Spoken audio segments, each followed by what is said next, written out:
છેલ્લા 4 દિવસથી પડી રહેલા ભારે વરસાદને કારણે દક્ષિણ ગુજરાતમાં જનજીવન સંપૂર્ણપણે ખોરવાઈ ગયું છે। ભારે વરસાદને લીધે પૂર્ણા, અંબિકા અને કાવેરી સહિતની મુખ્ય નદીઓમાં પૂરની સ્થિતિ સર્જાઈ છે, જેના કારણે અનેક વિસ્તારોમાં પૂર જેવી પરિસ્થિતિ ઊભી થઈ છે। નવસારી જિલ્લામાં તેની સૌથી વધુ અસર જોવા મળી રહી છે, જ્યાં 200થી વધુ રસ્તાઓ બંધ હોવાથી દૈનિક જીવન ખોરવાઈ ગયું છે। પૂર્ણા નદીના જળસ્તરમાં વધારો થવાને કારણે નવસારી શહેરના અનેક વિસ્તારોમાં પૂરના પાણી ફરી વળ્યા છે। સતત બીજા દિવસે પણ પૂરની સ્થિતિ યથાવત છે।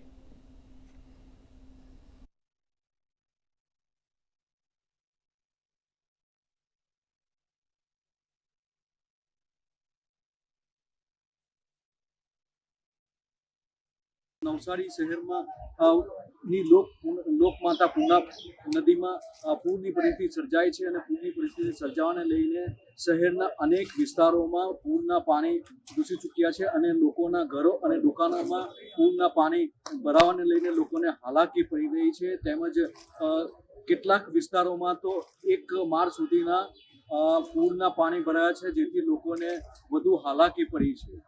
જો કે વહીવટી તંત્ર અને મહાનગરપાલિકા દ્વારા પૂર અસરગ્રસ્તો માટે રહેવા અને જમવાની વ્યવસ્થા કરવામાં આવી છે। Rajesh Rana, DD news, Navsari.